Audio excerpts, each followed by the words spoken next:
بسم اللہ الرحمن الرحیم. السلام علیکم.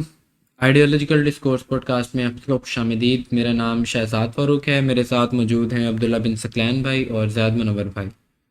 آج کا جو پوڈ کاسٹ کا ٹاپک ہے، جو ہماری گفتگو کا موضوع ہوگا، وہ ہے کہ نبی کریم صلی اللہ علیہ وسلم کی زندگی جو ہے وہ کس طرح ہم پر اثر انداز کر رہی ہے، کس طرح آج کے زمانے میں اثر انداز ہو رہی ہے. تو آج کی پوڈ کاسٹ کا پہلا سوال سب سے امپورٹنٹ کہ نبی کریم صلی اللہ علیہ وسلم کو محبوس کرنے کی ضرورت ہی کیا پیش آئی تھی اللہ تعالیٰ کو؟ پہلے بھی زمانے میں بہت سارے مذاہب موجود تھے، یہودیت بھی اپنے عروج پہ تھا، عیسائیت بھی اپنے عروج پہ تھا، تو نبی کریم صلی اللہ علیہ وسلم کی کیا سپیس بنتی تھی اس معاشرے میں؟ دیکھیں، حضرت محمد صلی اللہ علیہ وسلم سے پہلے جو آپ کے مذاہب آئے ہیں، آپ کے پاس کافی پیغمبر آئے ہیں جن کے قرآن میں ذکر آتا ہے، باقی کتابوں میں ذکر آتا ہے، آدم علیہ السلام، شیس علیہ السلام، نوح، ابراہیم، اسحاق، یعقوب، یوسف، عیسیٰ، موسیٰ. تو ان میں صلی اللہ علیہ وسلم، تو ان سب کے بعد حضرت محمد صلی اللہ علیہ وسلم کی ضرورت کیوں پیش آئی؟ اب مسئلہ ایک آپ کے پاس دو مسائل پیش آئے کہ یہودیت اور عیسائیت دونوں نے جو ان کے پاس ان کی کتابیں تھی، الہامی کتابیں، تورات اور انجیل، اس کے بعد زبور کے کچھ صحیفے ان کے پاس پائے جاتے ہیں یہودیت کے مطابق، تو وہ ساری کتابیں آپ کے پاس پریزرو نہیں ہیں، آپ کے پاس محفوظ نہیں ہیں. جو یہودیوں کے پاس جو صحیفے بھی پائے جاتے ہیں تورات کے، وہ ان کے پاس موسیٰ علیہ السلام کی وفات کے 2000 سال بعد کے پائے جاتے ہیں، اس سے پہلے ان کے پاس کوئی صحیفہ نہیں. جو عیسیٰ علیہ السلام کی ان کے پاس بائبل پائی جاتی ہے، وہ بائبل پہلی بات ہے عیسیٰ علیہ السلام نے لکھی نہیں، ان کی زندگی پہ لکھی گئی ہیں، اور وہ بھی آپ کے پاس پائی جاتی ہے عیسیٰ علیہ السلام کی وفات کے عیسائی مطابق وفات کے 300 سے 400 سال بعد. تو اگر اتنا گیپ آیا تھا، آپ کو پتہ نہیں کہ پیچھے کیا لکھا ہے کیا ہوا ہے. اس کے بعد اگر آپ دیکھتے ہیں کہ عیسائیت اور یہودیت دونوں اپنے ساتھ معاشرے کے رسم و رواج کو اپنے ڈراپ کرتے رہے. مثال کے طور پر عیسائیت میں آپ کے پاس کرسمس کا تہوار، یہ عیسائیت میں کہیں نہیں پایا جاتا. ایسٹر یہ کہیں نہیں پایا جاتا. یہودیوں کے آپ نے جو ٹوپیاں دیکھی ہوں گے، کوٹ دیکھے ہوں گے، وہ بھی یہودیت کے اپنا حصہ نہیں، پر انہوں نے رسم و رواج سے ڈراپ کیے. اسلام اس وجہ سے آیا، حضرت محمد صلی اللہ علیہ وسلم اس وجہ سے آئے کہ پچھلے تمام مذاہب کے جو مسٹیکس ہیں، جو کتاب محفوظ نہیں کی انہوں نے، اور جو انہوں نے رسم و رواج کر کے ان کو پھر سے سیدھے راستے پہ اٹھایا. یہ ایسے ہوتا ہے جیسے پچھلے پیغمبر آتے رہے تھے.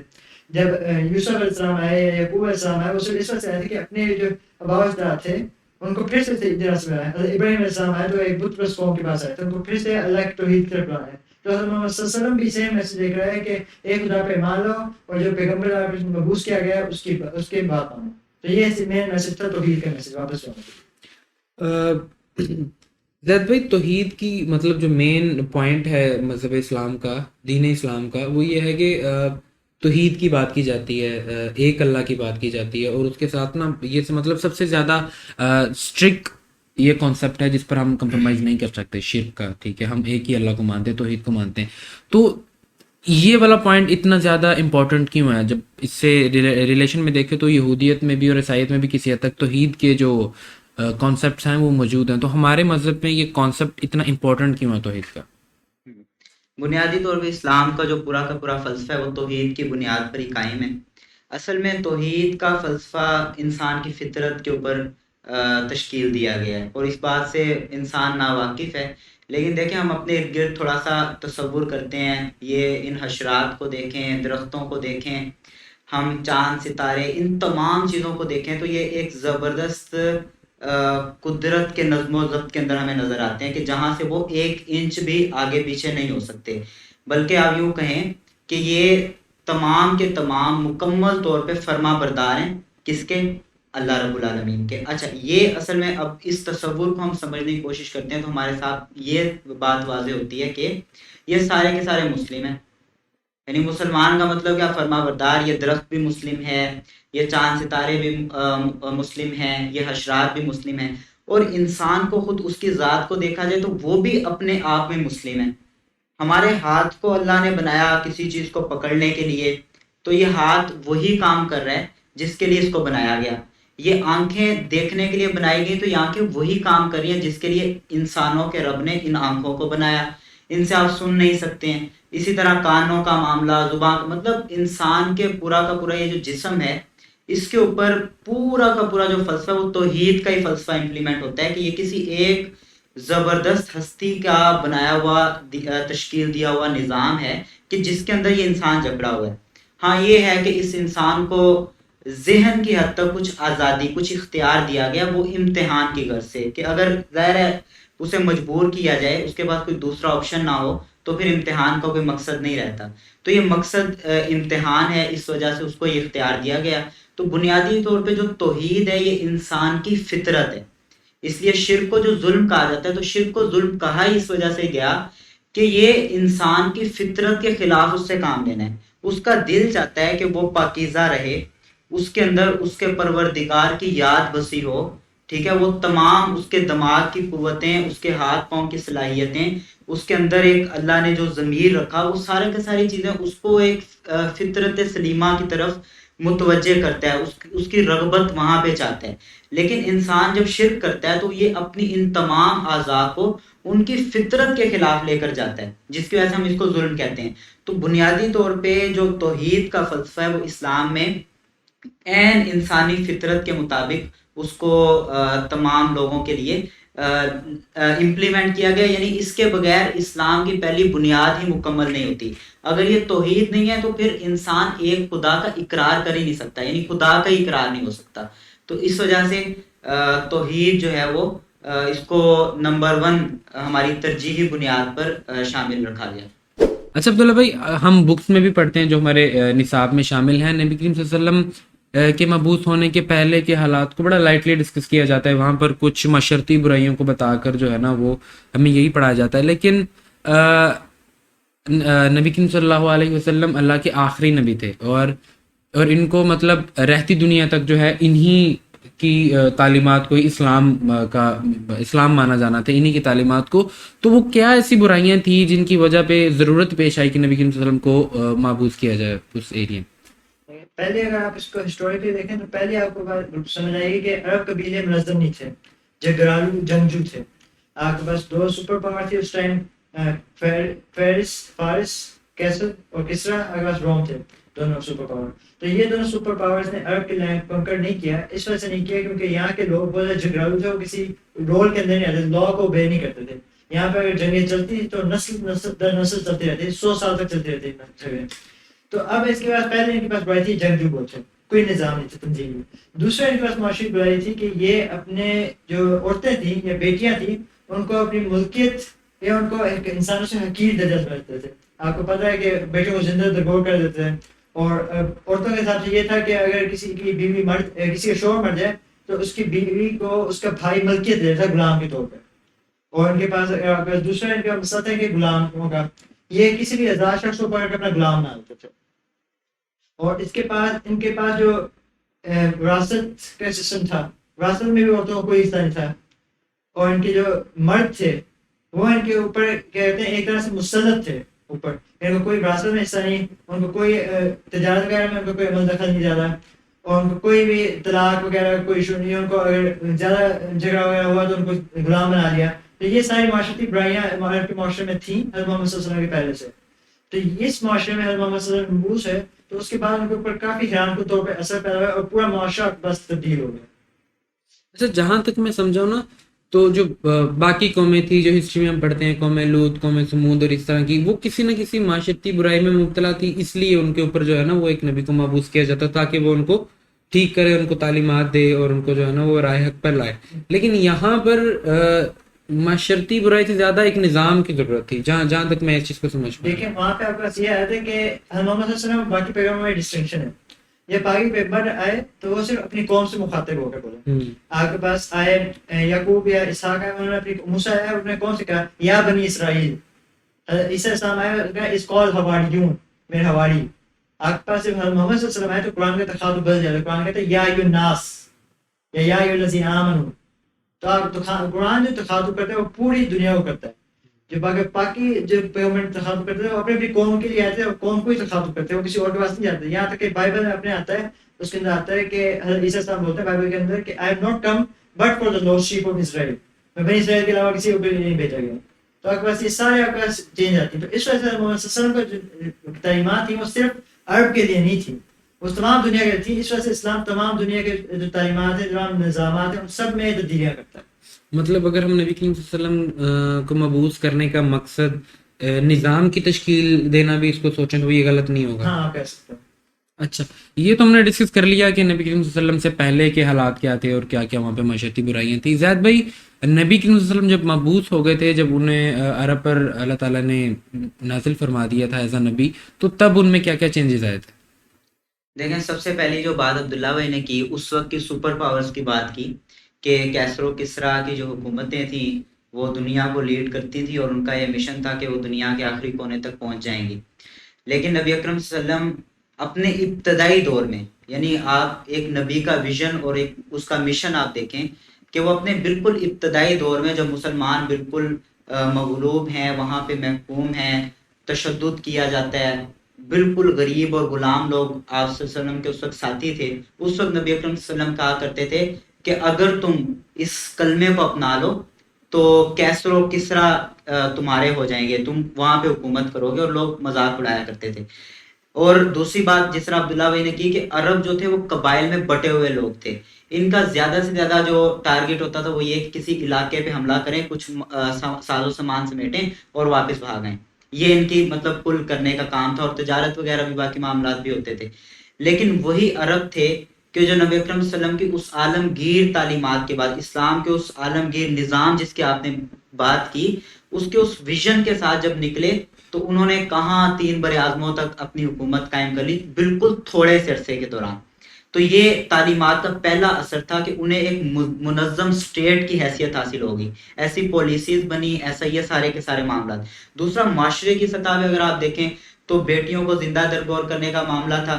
بیٹی کے متعلق حدیث آ گئی جی کہ جس نے اپنی 3 بیٹیوں کے 2 بیٹیوں کے متعلق بھی کہا، کسی صحابی نے کہا میری 1 بیٹی، تو اس کو کہا آپ بھی اگر اپنی ان بیٹیوں کو ان کی پرورش کرتے ہو، ان کے تمام ضروریات زندگی پورے مکمل کرتے ہیں، تو اس کے بعد جنت میں آپ میرے ساتھ ان 2 انگلیوں کی طرح برابر پہ کھڑے ہوں گے.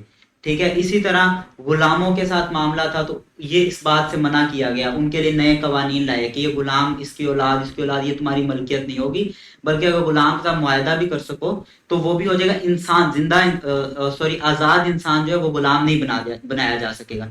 چونکہ اس وقت جیلوں کا تصور نہیں تھا تو جنگی قیدی جو تھے ان کے متعلق اجازت دی گئی، لیکن ان کو بار بار یہ نسلی امتیاز ختم کرنے کے لیے کہا گیا. خطبہ حجۃ الوداع جو ہے وہ بڑا مشہور ہے کہ کسی کالے کو کسی گورے پر، کسی عربی کو کسی اجمی پر کوئی فوقیت حاصل نہیں ہے، بلکہ فوقیت کی بنیاد صرف تقوی ہے. تو یہ معاشرے کی سطح پر بنیادی طور پہ ایک عالمگیر تبدیلی تھی، سیاسی طور پہ بھی اور معاشرتی طور پر بھی. اچھا، اس کے بعد جو اسلام کی ایکسپینشن سٹارٹ ہوئی اس زمانے میں تو مطلب وہ صرف عرب کی حد تک جو تھا، اس کے بعد وہ چیزیں چلتی چلتی اب اسلام جو ہے وہ دنیا کی دوسری سب سے بڑی مذہبی طاقت ہے. تو یہ ایکسپینشن جتنی بھی ہوئی تھی یہ ساری جنگی اعتبار سے تھی، یا اس میں تبلیغ کا کتنا پورشن تھا اور جنگی اعتبار سے کیا حصہ تھا اس میں؟ دیکھیں میں اس میں آپ کو بتاتا چلوں کہ اصل میں نا یہ لوگ مکس کر دیتے ہیں نظام کو اور ان دونوں فیکٹرز کو. اصل میں اسلام نہ تو تلوار سے پھیلا ہے اور نہ ہی اسلام تبلیغ سے پھیلا ہے، یہ دونوں باتیں غلط ہیں. اسلام اصل میں اپنے ان لائے ہوئے اصولوں کی بنیاد پہ پھیلے. تلوار اور تبلیغ کو آپ ضرورت کہہ سکتے ہیں. ایران میں ظلم ہو رہا تھا، مسلمانوں کا فرض ہے، اللہ نے حکم دے دیا کہ یہ بے شک غیر مسلم ہے لیکن آپ کا فرض ہے کہ وہاں پہ جا کے اس نظام کو امپلیمنٹ کرو اور ان ظالموں سے ان کو نجات دلاؤ، اس سے تلوار استعمال ہوئی. اسی طرح انڈونیشیا کی آپ بات کریں، سب سے زیادہ مسلمان موجود ہیں لیکن آج تک ایک بھی لشکر وہاں پہ نہیں گیا، تو وہاں سے سارے تبلیغ سے مسلمان ہوئے. اصل چیز تھی نظام، کہ آپ صلی اللہ علیہ وسلم کا جو لایا ہوا نظام تھا اس نے لوگوں کو مسلمان کیا. آپ کو حضرت بلال حبشی کا واقعہ پتا ہوگا کہ وہ نبی اکرم صلی اللہ علیہ وسلم گزر رہے تھے اور دیکھا کہ کوئی رو رہا ہے، گئے پوچھا، بلال حبشی رضی اللہ عنہ تھے، تو کہا کہ میرا آقا جو ہے وہ میرے اوپر ظلم کرتا ہے، میں بیمار ہوں اور یہ چکی پیسنے کے لیے کہہ رہا ہے. تو آپ صلی اللہ علیہ وسلم نے وہاں سے چل پڑے سن کے، تو اس نے کہا کہ دیکھا باقی بھی اسی طرح آگے سنتے ہیں اور چلے جاتے ہیں، تم بھی اسی طرح سن کے چلے گئے، تو میرا تو اس میں کوئی. لیکن آپ صلی اللہ علیہ وسلم کچھ ہی دیر بعد واپس آتے ہیں، ہاتھ میں روٹی پکڑی ہے، دودھ کا پیالہ ہے، ان کو دیا اور کہا آپ یہ کھاؤ پیو، میں چکی پیستا ہوں.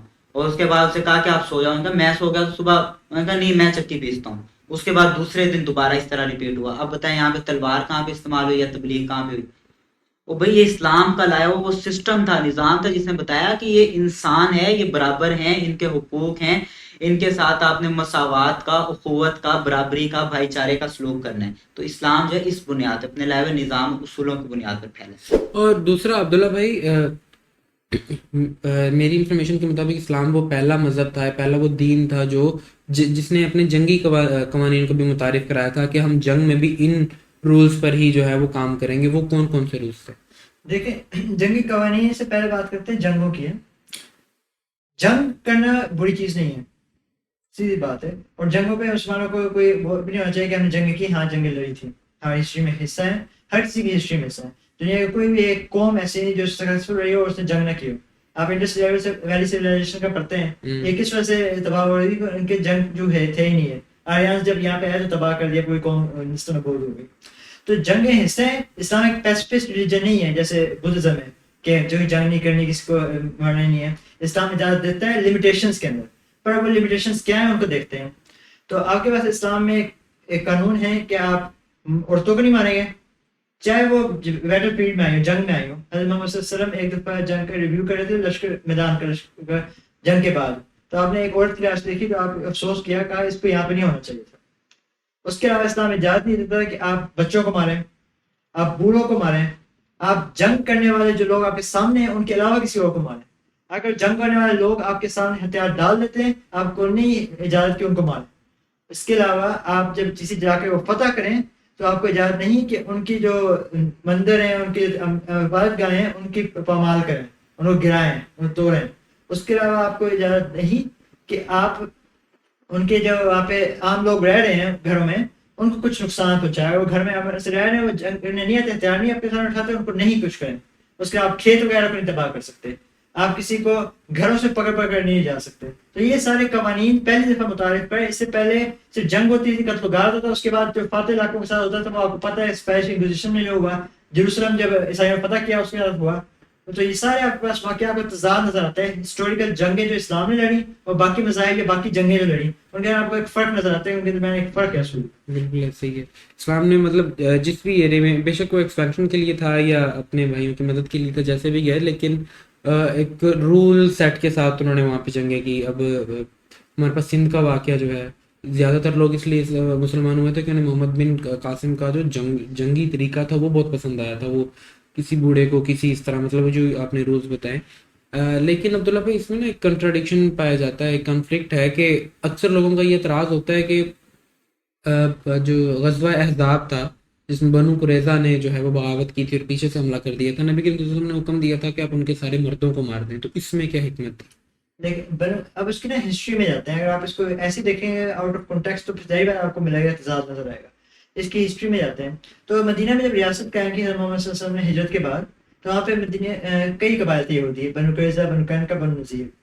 ان کے ساتھ معاہدہ کیا کہ معاہدے کی شرط یہ تھی کہ اگر کوئی طاقت مدینہ میں حملہ کرے گی تو ان تینوں قبائل نے ان حملہ آوروں کو ساتھ نہیں دینا، یعنی انہوں نے ان کے ساتھ ملنا نہیں ہے، انہوں نے اپنی جگہ پہ رہنا ہے. اگر وہ جنگ میں کے ساتھ نہیں کرنا تھا تو ان کے ساتھ نہیں ملنا.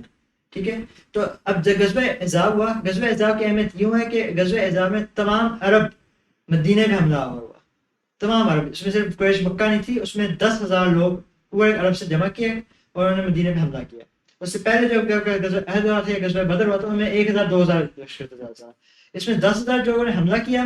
مسلمانوں نے مدینہ کے آگے خندق کھدوائی، ایک طرف سے خندق کھدوائی اور دو طرف سے ان کے پہاڑی تھے تو انہیں محفوظ تھے، خندق سے انہوں نے قابو کیا وہاں پہ. اب مدینہ سے سارے جو مرد تھے جنگجو تھے وہ سارے چلے گئے وہاں پہ خندق کے پاس، وہاں پہ پہرا دے دیا. مسئلہ یہ ہوا کہ بنو قریظہ نے پیچھے سے حملہ کر دیا مدینہ پہ، ان کی مدد کی حملہ اور پیچھے سے نہ ہو گیا. جب اب مدینہ کے اندر صرف عورتیں اور بچے تھے اور تھوڑے بہت لوگ تھے، زیادہ تر مین لوگ لشکر تھا وہ سارا وہاں پہ گیا تھا. اور وہاں پہ مسلمانوں کو کئی مسائل پیش آئے، انہوں نے آدھا لشکر وہاں پہ تقسیم کیا وہاں پہ گئے بچانے کے لیے. تو آگے بڑی مشکلات پیش آئیں غزوہ احزاب میں. اور پھر وہ غزوہ احزاب آ کر قدرتی آفات اللہ کی وجہ سے ختم ہو گیا، وہاں سے لشکر پہرا قریش واپس چلے گیا، عرب واپس چلے گیا.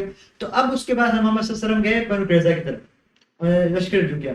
اس کے بعد بنو قریظہ کو انہوں نے کہا کہ یہاں سے چھوڑ دو علاقہ، یہاں سے سارے جلاوطن کر دو، یہاں سے نکل جاؤ اس قلعے کو چھوڑ کے، یہ جنگ کر لو. انہوں نے جنگ کو ترجیح کی، یہ بنو قریظہ نے دی. انہوں نے پہرا ڈال دیا لشکر نے مسلمانوں کے، اور کچھ مہینے بعد انہوں نے ہتھیار ڈال دیے. اب ان کے درمیان انہوں نے ہتھیار ڈال دیے، پر انہوں نے یہ کہا کہ ہماری جو فیصلہ کرے گا ہماری شکست کے بعد ہمارے ساتھ جو سلوک کیا جائے وہ ہم اپنی مرضی سے ایک آدمی کو چوز کریں گے. انہوں نے جس آدمی کو چوز کیا اس کو کہتے ہیں حضرت سعد بن معاذ. یہ بنو قریظہ کے قبیلے سے ان کے تعلقات تھے اور یہ اوس قبیلے کے سردار تھے. انہوں نے کہا کہ ہم خود چوز کرتے ہیں کہ سعد بن معاذ جو فیصلہ کریں گے وہ ہمیں قبول ہو. سعد بن معاذ نے کہا کہ ان کی اپنی کتابوں میں یہ لکھا گیا ہے بغاوت کا فیصلہ کہ ان کے تمام جو مرد ہیں جو لڑنے کی عمر کے ہیں ان سب قتل کر دیا جائے، اور ان کے عورتوں اور بچوں کو غلام بنا لیا.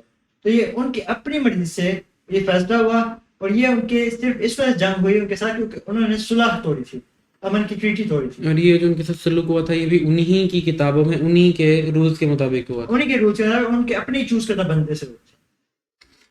اب آ جاتے ہیں جی موسٹ امپورٹنٹ پوائنٹ کی طرف. نبی کریم صلی اللہ علیہ وسلم کو مبعوث کیا تھا ایک نظام کی تشکیل کے لیے, تو وہ اس نظام, اس سیاسی نظام کا, اس پورے نظام کا کیا ڈھانچہ تھا سیاد بھائی؟ دیکھیں اس میں سب سے پہلے تو یہ سمجھنا چاہیے کہ ہم اس وقت اس نظام کو سمجھنے کی پوزیشن میں ہیں یا نہیں. ہم اس نظام کو آن کرتے بھی ہیں کہ نہیں, یا ہم یہ سمجھتے ہیں کہ واقعتاً نبی اکرم صلی اللہ علیہ وسلم کوئی ایسا نظام لائے تھے کہ جو پوری اجتماعیت کے لیے تھا, کوئی کسی جو ویلفیئر اسٹیٹ کے لیے کوئی اصول رکھتا تھا, کوئی ایسے قوانین تھے, کوئی ایسے ضابطے تھے. تو یہ اس بات پہ سب سے پہلے سوال اٹھتا ہے کہ ہمارے ہاں تو بنیادی طور پہ نبی اکرم صلی اللہ علیہ وسلم کی جب شان بیان کی جاتی ہے تو ہم ان کے بالوں کی بات کرتے ہیں, ان کی آنکھوں کی بات کرتے ہیں. وہ شعر بھی ہے حسن یوسف, اور وہ پتہ نہیں مجھے آگے فارسی کا شعر ہے بڑا مشہور سا. تو ہم لوگ مطلب ہماری ڈسکشن میں کیا چیزیں آتی ہیں جو ہم ان کی شان سنتے ہیں, اس میں کیا چیزیں سنتے ہیں. ہم کہتے ہیں کہ ان کے بال ایسے تھے, ان کا ماتھا ایسے تھا, ان کی زلفیں یہ تھیں, ان کے زیادہ سے زیادہ کوئی آگے بات کرتا ہے وہ اخلاقیات تک بات کر لیتے ہیں. یہ ساری چیزیں ڈسکس ہونی چاہیے. ہمارے لیے بھی یہ اسی طرح شان کے معنی میں آتی ہیں جس طرح ان کے لیے آتی ہیں. لیکن ایک شان یہ جو ہم بیان کریں, ایک شان وہ ہے جو اللہ نے بیان کی ہے. ایک وہ مشن ہے جو ہم بیان کریں, ایک مشن وہ ہے جو اللہ نے بیان کی ہے. اللہ نے قرآن میں کہا هو الذی ارسل رسولہ بالہدی ودین الحق لیظہرہ علی الدین کلہ ولو کرہ المشرکون. ہم نے اس نبی کو مبعوث کیا ہدایت اور دین حق دے کر تاکہ اس کو غالب کر دے تمام ادیان پر, چاہے کافروں کو کتنا ہی ناگوار کیوں نہ گزرے. تو یہ ایک تعریف, یہ مشن اللہ نے اصل میں ہمیں سونپا تھا کہ آپ اس دنیا میں جب آئے ہیں تو یہ, اور یہ مغربی مفکرین اس بات کو سمجھ گئے, ہم نہیں سمجھے. ایل جی ویل کہتا ہے جی کہ نبی اکرم صلی اللہ علیہ وسلم نے بیک وقت انسانی حریت, مساوات اور اخوت کا ایک عالمگیر درس دیا. یہ کیا ہے؟ یہ انسانی حریت, یہ مساوات اور یہ اخوت, یہ ساری چیزیں کیا ہیں؟ یہ سماج سے تعلق رکھنے والی چیزیں ہیں. یہ کسی شخص کی انفرادی زندگی سے نہیں بلکہ اجتماعی نظام سے تعلق رکھنے والی چیزیں ہیں. پھر قانون کی حیثیت میں اسلام کو دیکھیں, اللہ تعالیٰ خود سورہ مائدہ میں فرماتے ہیں وَمَن لَمْ يَحْكُمْ بِمَا أَنزَلَ اللَّهُ فَأُولَٰئِكَ هُمُ الْكَافِرُونَ. جو لوگ اللہ کے نازل کردہ قوانین کے مطابق فیصلے نہیں کرتے وہی تو کافر ہیں. مطلب کہ اللہ کے نازل کردہ قوانین بھی تو کوئی چیز ہے نا. آج ہم ان لوگوں سے کہتے ہیں کہ دیکھیں آپ نمازیں پڑھیں, آپ روزے رکھیں, آپ حج کریں, ساری چیزیں کریں, اس کے بغیر بندہ دین کے کسی بھی پہلو میں آگے نہیں بڑھ سکتا, یہ بنیاد ہیں. لیکن بات یہ ہے کہ کیا آپ آج کے دور میں سود سے بچ سکتے ہیں؟ کوئی ایک بندہ بتائیں جو سود سے محفوظ ہے. نہیں ہے. ٹھیک ہے, آپ جو ہے وہ اجتماعی طور پہ یہ جو فحاشی اور یعنی ہے اس کا آپ حصہ نہیں بن رہے ہیں. ٹھیک ہے, آپ کا یہ جو پورا کا پورا نظام جس میں ظلم ہے, بربریت ہے, جس میں غیر انسانی سلوک ہے لوگوں کے ساتھ, اس میں آپ کے پاس دلیل ہے کہ آپ اسلام کو کس طرح پیش کرتے ہیں؟ آپ کہتے ہیں کہ نہیں ہم تو انفرادی زندگی سے تعلق رکھتے ہیں, اسلام تو انفرادیت کی بات کرتا ہے. تو پھر اس ہسٹری کو پڑھیں, اس سیرت طیبہ کو پڑھیں, اس قرآن کو پڑھیں جس میں نبی اکرم صلی اللہ علیہ وسلم کی یہ شان بیان کی ہے جو میں نے آپ کے سامنے ذکر کی. تو بنیادی طور پہ میرے نزدیک نبی اکرم صلی اللہ علیہ وسلم, ان کا مبعوث ہونا, ان کا آنا, وہ بنیادی طور پہ تینوں اجتماعی پہلوؤں سیاسی, معاشی اور معاشرتی کے متعلق مکمل ایک رہنمائی ہے, ایک ہدایت ہے, اور ایک ویلفیئر اسٹیٹ کا قیام مسلمانوں کے لیے مذہبی طور پہ بھی اسی طرح ضروری ہے جس طرح ان کے لیے ایک سیاسی طور پہ ضروری ہے. کیونکہ میں نے آپ کو بتا دیا آپ عبادات میں بھی پورے نہیں ہیں جب تک آپ کے اوپر ایک نظام جو ہے وہ اس طرح کا تشکیلیاں نہ دیا جائے جس کی بنیاد اسلام ہو. جی زید بھائی, تو اس سارے نظام کو آج کی تاریخ میں کس طرح آپ سمجھتے ہیں کہ یہ امپلیمنٹ ہو سکتا ہے؟ دیکھیں بنیادی طور پہ امپلیمنٹ ہونے سے کے لیے تو آپ کو لوگوں کو اس کی خواہش کرنی چاہیے, لوگوں کے اندر یہ شوق ہونا چاہیے کہ ہم اس نظام کو اپنائیں, لوگ اس نظام کو پڑھیں, اس کی برکات کو سمجھیں.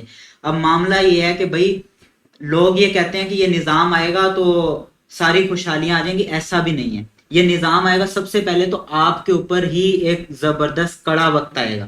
سب سے پہلے تو لوگ اس کو برداشت کرنے کے لیے تیار نہیں ہیں, کیونکہ آج کے دور میں دیکھیں کیوں ایک یونیورسٹی کا اسٹوڈنٹ اس نظام کی بات نہیں کرتا. وہ اس لیے بات نہیں کرتا کہ اس کو کوئی ایجوکیشن پسند ہے. ایک کاروباری شخص اس نظام کی بات کیوں نہیں کرتا؟ اس لیے بات نہیں کرتا کہ اس کی سودی معیشت پہ اس کا پورا کاروبار چل رہا ہے. تو جب ہم ان چیزوں پہ کمپرومائز کرنے کے لیے جب تک ہم تیار نہیں ہوتے، تو اس وقت تک اگر کوئی ہواؤں میں بات کرتا ہے کہ ہم اسلامی نظام لے آئیں گے، ہم مدینہ کی ریاست بنا لیں گے، تو کسی صورت اس کی طرف کوئی قدم اٹھنے کی کوئی گنجائش موجود نہیں ہے.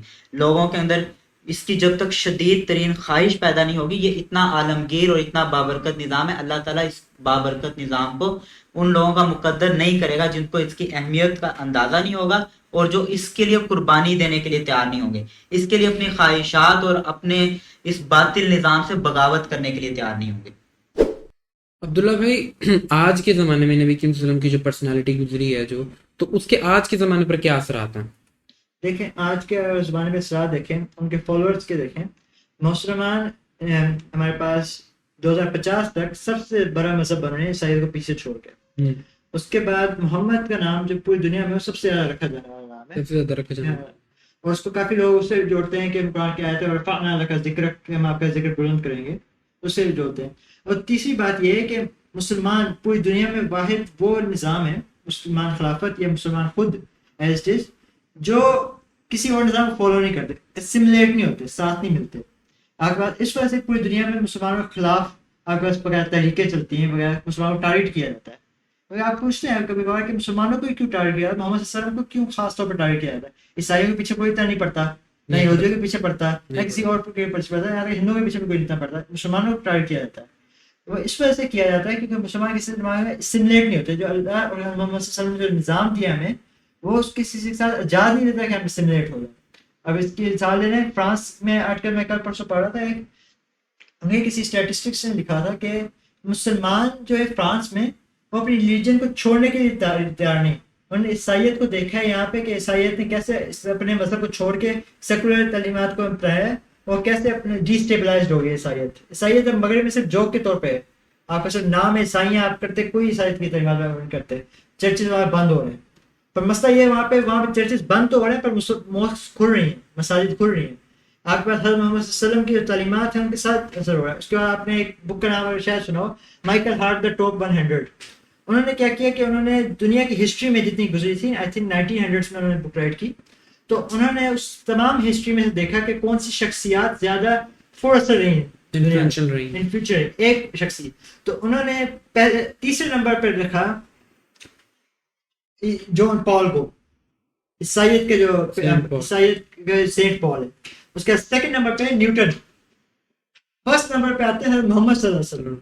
اور انہوں نے اس میں سے اس کا کیا انہوں نے وجوہات جو پیش کی، انہوں نے کہا کہ انہوں نے ہر زندگی شعبے، مذہبی، معاشرتی، معاشی، سیاسی، اقتصادی، ایک جنگی سپہ سالار، ان تمام شعبوں پہ انہوں نے عبور حاصل کیا. ان تمام شعبوں پہ ان کی ایک حکمرانی رہی. وہ اپنے لفظ میں اگر آپ دیکھیں تو قرآن پاک لنگوسٹکلی سب سے زیادہ بڑی کتاب تھی عربی شاعری میں اب تک. اگر اب بھی آپ عربی پڑھیں تو وہ قرآن پاک سے کسی بھی اگر کوئی لفظ کا مطلب صحیح نہ پتہ چلا تو قرآن پاک کو ریفر کرتے ہیں. ایک آپ قرآن میں دیکھیں، غیر مسلم، نان مسلم ہو یا مسلم ہو. اس کے علاوہ اگر آپ دیکھیں معاشرے حساب سے جیسے بات ہوئی، معاشرتی سیاسی طور پہ لیڈر ساتھ کا ایک نظام، خلافت کا نظام جو پہلے دنیا میں تھا ہی نہیں، وہ امپلیمنٹ کیا پورا. اور اس کے علاوہ آپ کے پاس جو جنگی حساب سے جنگی سپہ سالار، جنگی قوانین انہوں نے تشکیل دیا اور ایک ایسا نظام قائم کیا جس کے ابھی تک اگر آپ دنیا میں دیکھیں تو صرف مسلمان ایک ہے جو اپنے نظام کے ساتھ جڑے ہیں، مسلمان مذہب کے ساتھ جڑے ہیں. اور کوئی آپ کے پاس ایسے اتنی سخت نہیں ملتے کہ جو اپنے مذہب کے ساتھ جڑے ہوں. یہودی آپ کہہ سکتے ہیں کسی حد تک جڑے ہیں پر وہ بھی اب مل رہے ہیں. اگر آپ اسرائیل کا کچھ عرصے پہلے پیج دیکھیں تو انہوں نے کہا تھا کہ وی اسٹینڈ ود LGBT، یہ آفیشیل اسرائیل کے پیج یہودیوں کی اجازت ہے. تو مسلمانوں کا اور باقی مذہب کا یہ ایک امتیاز ہے اور محمد صلی اللہ علیہ وسلم کی یہ تعلیمات کا اثر ہے کہ ہمارے اوپر یہ سارا کچھ ہو، یہ سارا کچھ ہو سکا. بہت شکریہ.